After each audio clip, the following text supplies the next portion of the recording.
It was a sweltering night, the kind of quiet shift in which careers could be made or destroyed in a single heartbeat.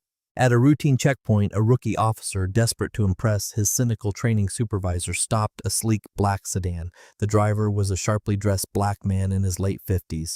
The rookie believed he had caught a major criminal. He threatened the man, placed him in handcuffs, and ignored every warning he was given. What he did not know was that the man restrained beside the road was not a criminal. He was the newly appointed director of the Federal Bureau of Investigation, and the rookie's life was about to shatter. The asphalt of Route 114 continued to radiate the brutal heat of the day as the night deepened. Oak Creek was the kind of affluent, perfectly maintained suburb where the crime rate was practically non-existent. The police department's primary responsibilities involved responding to noise complaints and politely asking teenagers to leave the local golf course. It was a community of high hedges, long private driveways, and quiet, unspoken rules about who belonged and who was merely passing through. Officer Gavin Mercer stood near the trunk of his patrol car, sweating through his dark blue uniform. He was 23, recently graduated from the police academy, and driven by a dangerous combination of caffeine, adrenaline, and a desperate need to prove himself. His tactical belt felt heavy around his waist. Burdened with equipment he had barely used, Gavin wanted action. He wanted an arrest impressive enough to place his name on the captain's desk beside a recommendation for commendation. Leaning against the hood of the cruiser and smoking a cheap cigar was Officer Dale Rourke. Rourke was a veteran of the department, a man whose stomach hung slightly over his duty belt and whose eyes carried the permanent cynical squint of someone who believed he had witnessed the worst of humanity and neatly categorized all of it inside his mind. Rourke was more than Gavin's training officer. To the eager young rookie, he was an oracle of street policing. "You're too rigid, kid," Rourke grunted, flicking cigar ash onto the heat-soaked pavement. "You keep staring at expiration dates on registration stickers. Any fool can issue a ticket for an expired tag." He removed the cigar from his mouth and pointed it toward Gavin. "A real cop looks at the driver. You study their hands and their eyes. Most importantly, you decide whether the pieces fit together." "What do you mean by fit together?" Gavin asked, adjusting his protective vest. Rourke gestured vaguely toward the dark, tree-lined road, where a handful of vehicles were slowing for the safety and impaired driving checkpoint. Orange flares cast restless shadows across his weathered face. "Look at the car, and then look at the driver," Rourke explained. "Does a man in a rusted-out sedan belong in a neighborhood where the houses cost millions of dollars? Does the man driving an expensive luxury vehicle look like he earned it, or does he look like he stole it? It's all about establishing a baseline, Mercer. Find the anomaly, and you'll find the crime." It was a fundamentally flawed and deeply prejudiced philosophy disguised as hard-earned street wisdom. But to Gavin Mercer, young, ambitious, and easily influenced, it sounded like the secret to becoming a legendary detective. He nodded and chewed nervously on his lower lip while scanning the approaching headlights. The checkpoint had been established near a natural bottleneck along the county line, supposedly to intercept intoxicated drivers leaving the city. So far, the officers had encountered nothing more serious than a mother who had forgotten her wallet and an exhausted plumber returning from an emergency service call. Gavin's frustration was steadily growing. He wanted a real arrest. "Here comes one," Rourke muttered. He dropped the remains of his cigar and crushed it beneath his boot. Then he pointed his heavy flashlight down the road. "You take the lead on this one, Gavin. Let's find out whether you've learned anything." A pair of brilliant LED headlights cut through the humid darkness. The vehicle approached slowly, traveling precisely at the posted speed limit. It glided toward the glowing orange cones with smooth, heavy grace. When the car entered the harsh glare of the portable halogen floodlights, Gavin saw it clearly. It was a late-model charcoal gray Lincoln Continental. The immaculate paint reflected the flashing red and blue lights from the patrol vehicles. "The windows are heavily tinted," Gavin observed, excitement rising suddenly in his chest. "They look darker than the legal limit." "Out-of-state plates," Rourke whispered behind him, his voice low and conspiratorial. "Virginia registration, dark windows, and entering Oak Creek in the middle of the night." "What does your instinct tell you?" Gavin's pulse quickened. His hand moved instinctively toward the handle of his flashlight. "He doesn't fit," he answered, his voice tense. "Exactly," Rourke said, folding his arms across his chest. "Stop him. Let's find out who's playing in our neighborhood." Gavin stepped into the traffic lane and raised one hand in a sharp, authoritative gesture. The heavy Lincoln rolled to a smooth and silent stop only a few feet in front of him. Gavin drew a deep breath and pushed his chest outward beneath his protective vest. He was about to make a monumental mistake, yet in his youthful arrogance he felt nothing except the excitement of the hunt. Gavin approached the driver's side of the Lincoln, his heavy boots grinding loose gravel beneath them. He removed his tactical flashlight and gripped it tightly. adopting the wide, aggressive stance Rourke had encouraged him to use throughout his training. When he reached the window, the dark glass lowered smoothly into the door. A wave of cold, air-conditioned air flowed into the humid night, carrying the faint scent of expensive leather and subtle cologne. A Mozart piano concerto played quietly through the vehicle's high-end sound system. The man behind the steering wheel was Malcolm Vile Langston. At 58, Langston possessed a commanding but quiet authority that usually entered a room before he did. He wore an impeccably tailored navy suit and a perfectly pressed white shirt. His tie had been loosened slightly after a punishing workday and a chaotic flight. His neatly trimmed hair was distinguished by streaks of silver. His posture remained perfectly upright and his hands rested lightly against the steering wheel. Malcolm Langston had dedicated most of his life to law enforcement. He had begun his career as a patrol officer in Chicago, advanced through the Drug Enforcement Administration, and eventually transferred to the FBI. Over the years, he had established a legendary reputation for dismantling international organized crime networks. Following a unanimous Senate confirmation, he had recently been sworn in as director of the Federal Bureau of Investigation. He had traveled to the state for a quiet meeting with the commander of a joint task force. Rather than arrive with his usual highly visible security detail, Langston had chosen to drive an unremarkable government fleet vehicle. All he wanted was to reach his hotel and sleep. Gavin aimed the blinding beam of his flashlight directly into Langston's face. Langston did not flinch. He merely narrowed his eyes against the glare and turned toward the young officer. "Good evening, officer," Langston said. His deep, resonant baritone was calm and carefully controlled. "License, registration, and proof of insurance," Gavin barked, keeping the light fixed on Langston's eyes. "Would you mind lowering the light slightly, son?" Langston asked politely. "It is quite blinding, and both of my hands are clearly visible on the steering wheel." The word son struck Gavin's ego like a spark landing on dry grass. He is trying to establish dominance, Gavin thought, recalling one of Rourke's lessons. He is testing me. "I'll decide where the light goes, sir," Gavin replied, his voice sharpening. "I asked for your documents. Where are you coming from?" Langston released a quiet sigh, visible only in the slight movement of his broad shoulders. He recognized the officer's tone immediately. He had heard it countless times throughout his law enforcement career. Long before he had worn a badge, he had experienced it from the other side while growing up on Chicago's South Side. It was the voice of a frightened young officer overcompensating for his insecurity and searching for a reason to escalate the encounter. "I am traveling from the airport," Langston answered evenly, keeping his hands visible. "I am going to the Marriott on Westheimer Road." "That's a long way from Virginia," Gavin observed, examining the spotless interior. "Whose vehicle is this?" "It belongs to my employer." "And who is your employer?" Gavin pressed, leaning closer and invading Langston's personal space. "The federal government," Langston answered simply. Standing several feet away, Rourke laughed. It was an ugly, mocking sound. The veteran approached and directed his own flashlight into the rear seat. "The federal government?" Rourke repeated. "Let me guess. You're a secret agent carrying out a classified mission in the suburbs." Langston turned his gaze toward the older officer. His eyes became cold and analytical. He understood Rourke immediately, the burned-out veteran, the cynical instigator. The true danger was not the rookie's aggression. It was the veteran officer's permission. "I am a federal employee," Langston said, his voice lowering and carrying a subtle warning. "My official identification is inside my breast pocket. My driver's license is in my wallet within the center console. I am going to reach for the console and retrieve my license." "Keep your hands on the wheel," Gavin shouted suddenly, his hand dropping toward his service weapon. The panic in the rookie's voice shattered the quiet night. Langston froze instantly. He did not argue. He made no sudden movements. He simply kept his hands firmly against the leather steering wheel. "My hands are on the wheel, officer. I am complying with your instructions. I was explaining my intended movements so you would not be startled. You do not tell me what you are doing. You do exactly what I tell you." Gavin's heart hammered against his ribs. Adrenaline was overpowering everything he had learned at the academy. He looked at Langston's expensive suit, calm expression, luxury automobile, and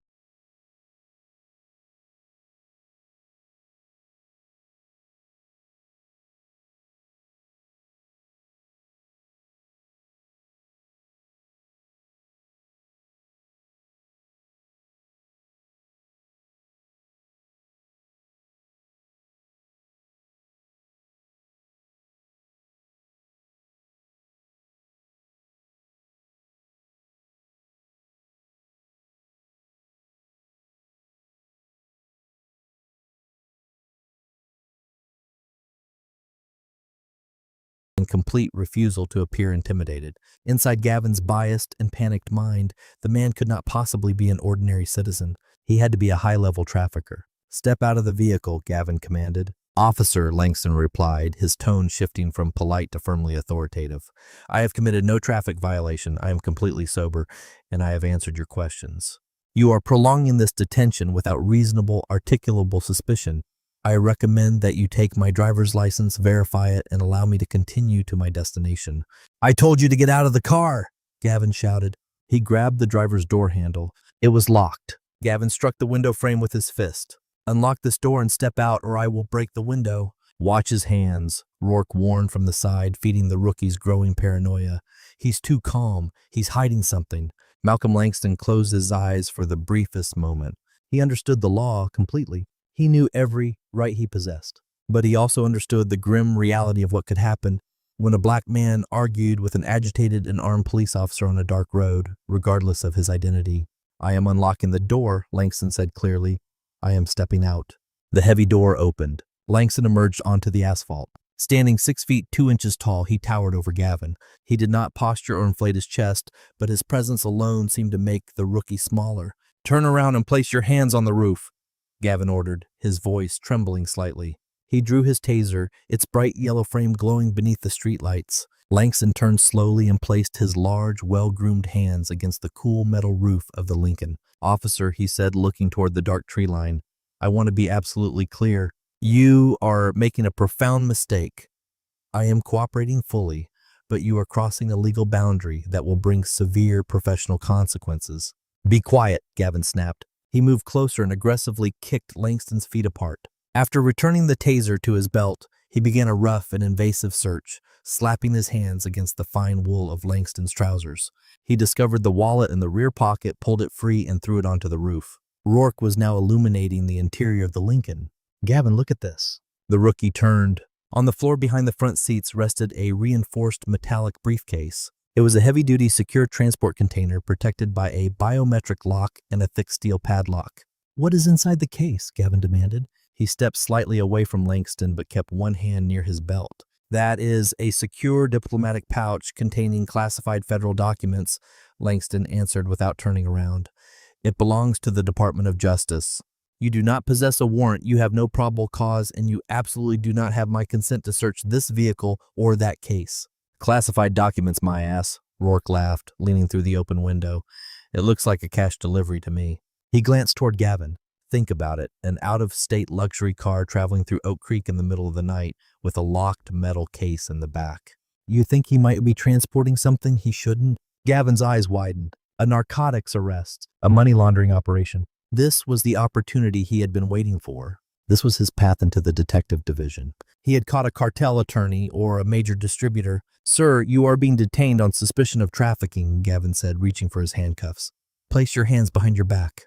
For the first time during the encounter, genuine anger broke through Malcolm Langston's iron control. He slowly turned his head and looked over his shoulder at the young officer. "Officer Mercer," Langston said after reading the nameplate on Gavin's uniform. The temperature in his voice dropped to absolute zero. It was the same voice that had made hardened organized crime leaders tremble inside interrogation rooms. "Before you place those handcuffs on me, listen very carefully. There is a leather credential case inside the left breast pocket of my jacket. It contains a badge and an identification card. I am ordering you to remove that case and examine it before you end your career on this road." Gavin hesitated.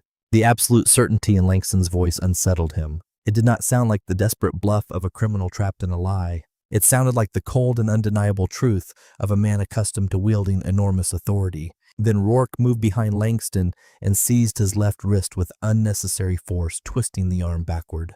"Stop issuing orders," the veteran said. "You are not in charge here. Put the cuffs on him, Gavin. If he has a fraudulent federal badge, we'll add another felony." Gavin's hesitation disappeared beneath his desperate need to earn his training officer's approval. He stepped forward, grabbed Langston's right arm, and closed one metal bracelet around the wrist. Then he pulled the man's arms together and secured the other restraint. Click, click, click. The sharp sound of the tightening mechanism echoed through the humid night. Malcolm V. Langston, director of the Federal Bureau of Investigation, stood handcuffed on the side of a suburban road. He did not resist. He did not curse. He simply looked at Gavin Mercer with profound and terrifying pity. "You had your opportunity, son. Langston whispered. Gavin retrieved the wallet from the vehicle's roof. His hands trembled slightly as he opened it and removed the driver's license. He aimed the flashlight at the plastic card. The name read Malcolm Vive Langston. The listed address belonged to a highly secured residential complex in Alexandria, Virginia. All right, Malcolm, Rourke sneered as he walked toward the patrol vehicle to retrieve the radio microphone. Let's run your name through the system and find out how many warrants are hiding beneath that expensive suit. As Rourke prepared to search the National Crime Information Center database, Gavin noticed a subtle detail he had overlooked in his panic. A small, nearly invisible coiled earpiece rested behind Langston's right ear. It was not a wireless headset used for music. It was a secure communications receiver. Before Rourke could press the microphone button, the cruiser's radio erupted with a heavy burst of static. A powerful encrypted transmission overrode the local frequency. A sharp and authoritative female voice filled the silent road. Oak Creek Unit 7, this is Federal Task Force Command. Step away from the vehicle and step away from the director. I repeat, step away from the director immediately. Gavin froze. Langston's driver's license slipped from his damp fingers and landed on the pavement. He looked toward the restrained man. Langston stared back, his expression carved from stone. The voice on the radio did not resemble the tired dispatchers at the county communications center.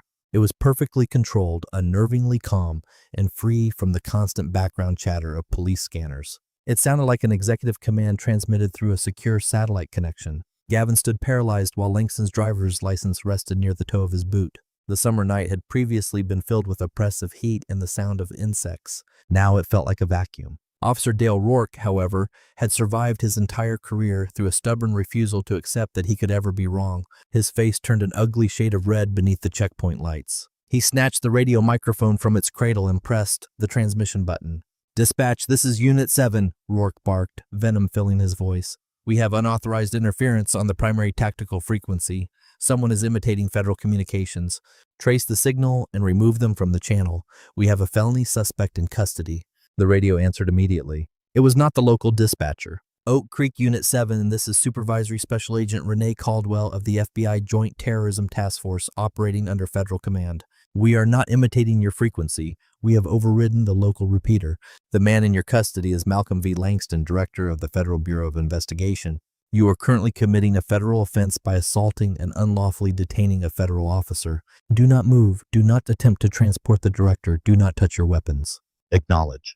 Rourke stared at the radio with his mouth slightly open. The cigar ash scattered across his uniform suddenly made him appear small and pathetic. For a moment, the veteran officer's mind seemed incapable of processing the information. He looked from the radio to the tall black man standing in handcuffs beside the cruiser. Then he looked toward the terrified rookie. "It's a sophisticated criminal crew," Rourke whispered. His previous confidence had vanished, replaced by hollow dread. "They have access to a scanner system. Gavin, place him in the cruiser immediately." "Dale," Gavin stammered, his eyes wide and his hand trembling near his weapon.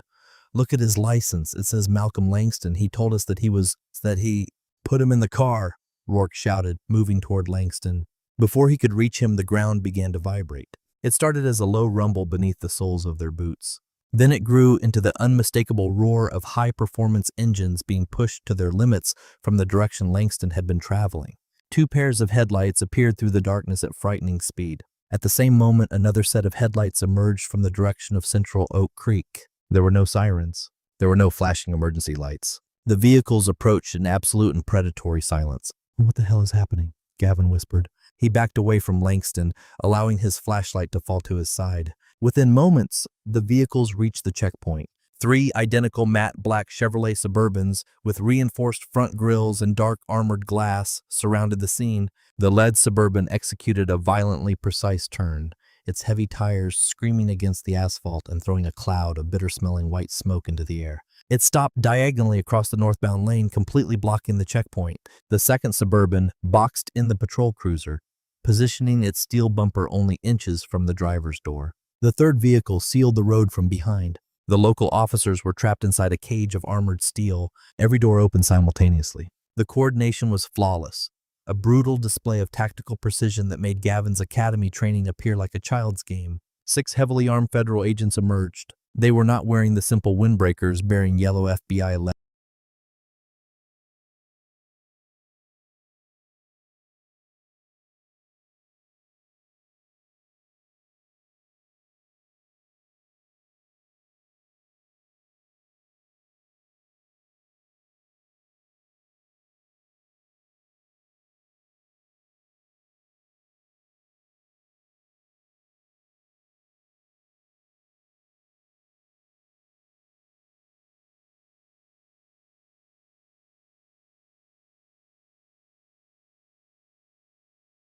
lettering that Gavin had seen in movies.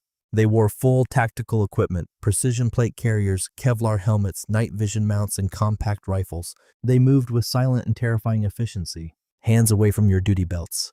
Step away from the director. The voice belonged to the woman who had spoken through the police radio. Supervisory Special Agent Renee Caldwell emerged from the passenger side of the lead Suburban. She was in her early 40s and wore a sharply tailored tactical suit. Her badge was displayed prominently beside the Glock, secured to her belt. She did not draw her weapon. The agents surrounding her did not need to. Their rifles remained lowered but ready, while small green laser points moved across the chests of Rourke and Gavin. Gavin raised his hands immediately. He trembled so violently that he could hear the Velcro on his own uniform sleeves shifting. He backed away until his spine struck the side of the cruiser. He could not breathe. The air felt too thick to enter his lungs. Rourke, however, was like a dinosaur refusing to recognize the approaching meteor. His right hand remained stubbornly against his gun belt. "Wait!" he shouted, his voice breaking. "This is our jurisdiction. You people have no authority here. We have detained a suspected trafficker." "Agent Vaughn?" Caldwell said coldly without even looking toward Rourke. One of the tactical officers stepped forward. He was a massive man with the shoulders of a professional linebacker. He crossed the distance in 2 strides, seized Rourke by his protective vest, and effortlessly drove him against the hood of the patrol car. The heavy impact echoed across the road. Agent Vaughn removed Rourke's service weapon in less than a second and threw it onto the asphalt. "Do not speak," Vaughn growled into Rourke's ear. "Do not move. If you so much as twitch, I will consider you a threat to the director." Gavin watched his training officer, the man who supposedly understood everything, the man who had ordered him to make the arrest, being neutralized as though he were no more than a minor inconvenience. Gavin's knees weakened. The career he had dreamed about and the badge he had proudly polished were disintegrating before his eyes. Agent Caldwell walked directly toward Malcolm Langston. She ignored the local officers and focused entirely on the man in the tailored suit. "Director Langston," she said. Her tone softened slightly, carrying profound respect. "Are you injured, sir?" Langston remained exactly where the officers had placed him. He had not flinched at the screaming tires or the tactical assault. He looked calmly at Caldwell. "I am not injured, Agent Caldwell," he replied, his deep voice cutting through the tension. "However, my current position is somewhat restrictive." Caldwell slowly turned her head toward Gavin Mercer. Her eyes held no sympathy. "Officer," she said, extending an open gloved hand. "Give me the handcuff key." "Now." Gavin frantically searched his duty belt. His fingers had become numb and clumsy as he struggled with the small leather pouch holding the key. He dropped it on the road, retrieved it, and then nearly dropped it again. Finally, he extended it toward Caldwell like a frightened child offering an apology. She snatched the key from his palm. Caldwell moved behind the director and opened the restraints. Click, click. The sound of the handcuffs releasing seemed deafening to Gavin. It sounded like the door of a prison cell slamming shut. Langston slowly brought his arms forward, rotated his shoulders, and rubbed the red indentations around his wrists. Then he reached inside his jacket, the very pocket he had instructed Gavin to search. He removed a sleek black credential holder and opened it. Beneath the floodlights and tactical flashlights, the gold shield of the Federal Bureau of Investigation gleamed brightly. Beside it was an identification card bearing Langston's stern photograph and the unmistakable title, Director, Federal Bureau of Investigation. Langston walked slowly toward Gavin. The rookie retreated against the police cruiser, pressing himself flat against the door. "Officer Mercer," Langston said. He did not raise his voice. He did not shout. He spoke in a quiet, professorial manner that was far more frightening than Rourke's loudest outbursts. "Are you familiar with the Supreme Court's ruling in Terry versus Ohio?"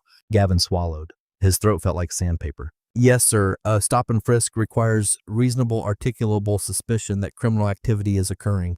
"Correct," Langston replied, stopping only a short distance from him. "Now I want you to explain to me, legally and precisely, what created your suspicion when you stopped my vehicle. Not what Officer Rourke instructed you to believe." "What did you personally observe?" Gavin stammered. "Your vehicle had out-of-state registration, the windows were dark, you were driving an expensive car through an expensive neighborhood late at night." "Is it illegal to operate a properly registered vehicle at night?" Langston asked softly. "No, sir." "Is it a crime to travel through Oak Creek?" "No, sir." "You looked at the color of my skin," Langston said. Each word landed like a physical blow. "You looked at my automobile, and then you looked at the neighborhood. Without one fragment of objective evidence, you decided that I did not belong. When I calmly asserted my rights under the Fourth Amendment, you escalated the encounter." When I explained that I worked for the federal government, you ignored me because you preferred the cynical story of an older officer who has likely been poisoning this department throughout his career. Langston turned his attention toward Rourke, who remained pinned against the cruiser by Agent Vaughn. And you, Langston said, his voice deepening with absolute authority, are a disgrace to that uniform. You teach young officers to govern through fear and prejudice. You saw a locked federal case and imagined cartel money because your mind could not accept the possibility of a black man carrying classified documents. I didn't know who you were, Rourke mumbled. The fight had completely left him. It should not matter who I am, Langston suddenly roared. It was the first break in his iron composure. The force of his voice made Gavin jump. It should not require the director of the FBI for a citizen to receive basic constitutional respect on an American road. What would you have done if I had been an accountant or a teacher? Would you have beaten me? Would you have planted evidence?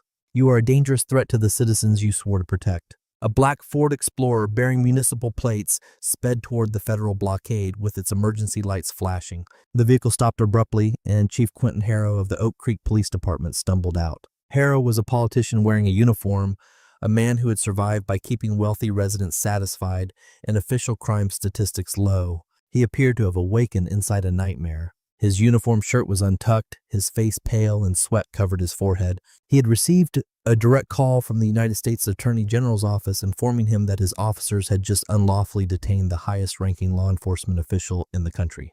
Director Langston, Harrow called. He nearly ran toward the group, raising his hands in complete surrender. Director Langston, I am profoundly sorry. This is a catastrophic misunderstanding. I assure you that this conduct does not represent the Oak Creek Police Department. Langston turned toward him. Chief Harrow, your officers unlawfully detained me, threatened me with a taser, ignored my identification, searched me without legal justification, and placed me in handcuffs. I was subjected to racial profiling and profound professional incompetence. Harrow looked first toward Gavin and then toward Rourke. If a stare could kill, both men would have turned to ash on the road. Director, they are terminated, Harrow blurted desperately. Both of them, immediately. You do not possess the authority to terminate them instantly under their union agreement, Chief, and we both know that, Langston replied coldly. However, you do have the authority to suspend their police powers, and I possess the authority to initiate a federal civil rights investigation into your department. Harrow became even paler. A federal investigation could destroy the department and everything he had spent his career protecting. What do you want, Director? He asked. Name it. Langston looked toward Gavin. He saw a young man who had been given a firearm and a badge without the wisdom, courage, or discipline to use them correctly. He saw someone who had exchanged his morality for the approval of a toxic mentor. Officer Mercer, Langston commanded. Step forward. Gavin shuffled toward him. His head remained lowered as tears of humiliation and terror burned in his eyes. You do not possess the maturity, judgment, or restraint required to enforce the laws of this country, Langston said slowly. He ensured that every word landed with devastating precision. You are easily manipulated, and you use intimidation to disguise your fear. I will not permit you to continue wearing that shield. Langston extended his hand. Chief Harrow is formally suspending your police authority. Then his eyes fixed on Gavin's. Remove your badge, Gavin. Give it to me. Gavin suppressed a sob. He looked toward Rourke, but the veteran refused to meet his eyes. He looked toward the chief, who nodded frantically and silently ordered him to comply. With trembling fingers, Gavin reached toward his chest. He struggled with the heavy brass pin securing the Oak Creek police badge to his uniform. It was the badge he had sworn an oath to wear. The badge he had proudly photographed and displayed. The badge he had used that night to terrorize an innocent man. At last he unclasped it. The metal felt cold and heavy in his hand. Slowly and painfully he placed the silver and blue shield in Malcolm Langston's open palm. Langston closed his hand around it. He did not celebrate. He did not smile. He simply looked deeply saddened. Agent Caldwell, Langston said, turning away from the shattered rookie. Secure my briefcase. We are leaving. Yes, sir. Caldwell walked toward the Lincoln, opened the rear door, and removed the reinforced metallic case. She carried it toward the lead Suburban. Agent Vaughn released Rourke, leaving the older officer slumped against the police cruiser and breathing heavily. His career was effectively finished, and his pension was in grave danger. Good evening, gentlemen, Langston said quietly. He turned away and walked toward the waiting federal convoy. He climbed into the rear of the armored Suburban. The doors closed with a heavy and final impact. The engines roared. In perfect coordination, the three black vehicles turned and disappeared into the humid darkness. Gavin Mercer remained beside the road, staring at the empty space on his chest where his future had once rested. After the federal convoy disappeared, absolute silence descended across Route 114. Only the hum of the portable floodlights and Chief Quentin Harrow's uneven breathing disturbed the stillness. For a long moment, nobody moved. Gavin remained frozen, staring at his empty uniform shirt.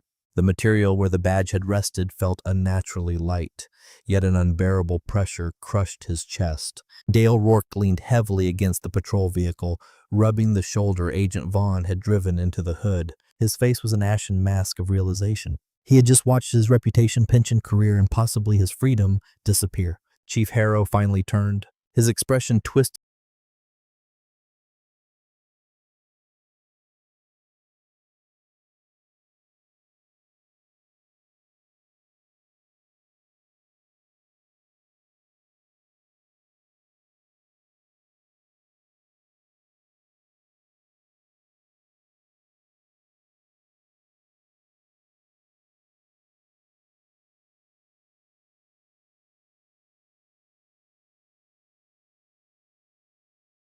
into pure, uncontrolled rage. He did not shout at first. When he spoke, his voice was a quiet and lethal hiss that cut through the humid air. "Do you have any idea what you have done?"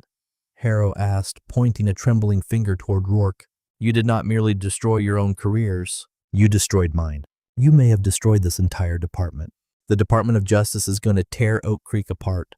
Every arrest you have made, every citation you have issued, and every piece of evidence you have handled will be examined by federal prosecutors searching for evidence of criminal misconduct." "Chief, he was operating a suspicious vehicle," Rourke attempted to argue, although his voice no longer carried its familiar arrogance. "He refused to cooperate. We were following standard interdiction procedures." "Close your mouth," Harrow roared, finally losing control. His voice echoed through the surrounding trees. "Standard procedures? You placed the director of the FBI in handcuffs without reasonable suspicion. You humiliated him on a public highway. You are finished, Dale. Your authority is suspended, and you are suspended without pay. I will personally recommend that the district attorney file false imprisonment charges against you." Harrow turned his furious gaze toward Gavin. The rookie flinched and pressed himself against the cruiser. "And you," the chief said, disgust filling his eyes, "you allowed this burned-out relic to transform you into a thug. The academy training was still fresh in your mind. You knew the law, but you wanted to act powerful. Remove your equipment from the cruiser." "You are walking home." "Chief, please," Gavin begged, as tears finally rolled down his face, cutting paths through the sweat. "I was following the instructions of my training officer. I didn't know." "Ignorance of the law is not an acceptable excuse for the citizens we arrest," Harrow replied coldly. "It is certainly not an excuse for those wearing a badge. Walk." The consequences arrived swiftly and brutally. Federal vehicles soon filled the parking area outside the Oak Creek Police Department. Supervisory Special Agent Renee Caldwell entered through the glass doors accompanied by numerous agents and federal prosecutors. They did not request permission. They presented a sweeping federal warrant authorizing the seizure of department servers, body camera recordings, dashboard camera systems, and decades of internal affairs files. Oak Creek became the center of one of the most aggressive civil rights investigations in the state's history. The wealthy residents who had once appreciated their quiet and aggressive police department suddenly found their community at the center of a humiliating national scandal. Gavin Mercer spent the following weeks confined largely to his small apartment, drowning in shame and depression. The department formally terminated him, and his name appeared throughout local news coverage. He had become professionally untouchable. No private security company would hire him. No other police department would consider his application.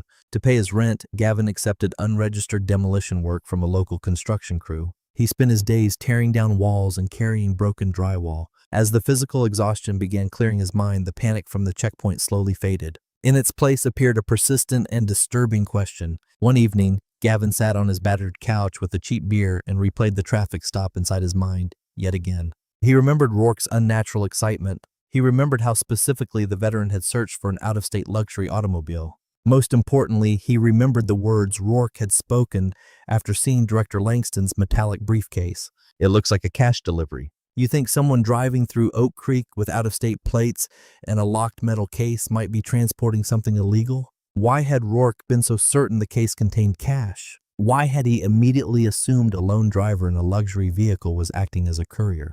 Gavin opened his laptop. He still possessed personal notes from his brief service with the department. He began comparing the checkpoints Rourke had specifically requested with the arrests made during those operations. A chilling pattern appeared. Whenever Rourke selected Route 114 for a checkpoint, he chose quiet weekday nights. In the few cases involving suspected drug couriers traveling through the county, Rourke had always volunteered to process the seized vehicles and document the evidence himself. He would send Gavin away to supervise the detainees. Gavin felt his blood turn cold. Rourke had not profiled Malcolm Langston merely because he was an overzealous and racist officer searching for an arrest. He had profiled him because he was hunting drug couriers to rob. The veteran officer had been using his badge to operate a highway robbery scheme. When he saw the reinforced briefcase, he assumed it contained illegal currency. He had been prepared to manufacture a felony arrest simply to gain access to the money. Racism was the convenient instrument Rourke used to justify the stop to his young partner. Gavin stared at the information on the screen. He was a disgraced former officer. Nobody had any reason to believe him. But he knew that remaining silent might allow Rourke to negotiate a minor agreement on the civil rights accusations and disappear into a quiet retirement. Gavin picked up his phone. He did not contact the local district attorney. He did not call Chief Harrow. He searched for the telephone number of the nearest FBI field office. The interrogation room inside the federal building bore no resemblance to the rooms in Oak Creek. It was sterile and painfully cold, with a faint odor of ozone and stale coffee. Gavin sat at a stainless steel table with his hands folded nervously before him. He wore the only respectable suit he owned, although it hung loosely from his body after weeks of manual labor and stress. The heavy door opened. Agent Renee Caldwell entered carrying a thick manila folder. She did not offer to shake Gavin's hand. She sat across from him, opened the folder, and carefully aligned the documents inside. "Mr. Mercer," Caldwell said in a strictly professional tone, deliberately refusing to address him as an officer, "you contacted the federal tip line and claimed to possess information relevant to our investigation of the Oak Creek Police Department. You specifically mentioned Dale Rourke." "Yes, ma'am," Gavin replied. His voice remained steady despite his racing heart. "I believe Rourke used selective checkpoints to intercept low-level drug couriers and steal illegal currency from them." Caldwell's expression did not change, but her eyes narrowed. "That is a serious accusation against a former colleague, Mr. Mercer, particularly from someone facing potential civil liability for an unlawful arrest.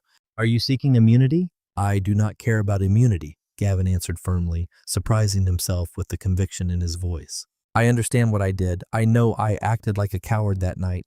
I allowed him to pressure me into violating an innocent man's rights. I will have to live with that. But you need to examine the impound records from several of Rourke's previous checkpoints. Compare the currency he reported seizing with the amount of narcotics discovered inside those vehicles. Then examine his personal financial records or search for a safe deposit box registered under his wife's maiden name." Caldwell stopped writing. She raised her eyes and truly looked at Gavin for the first time since the incident on Route 114. "You investigated this yourself?" "I connected the pattern," Gavin replied quietly.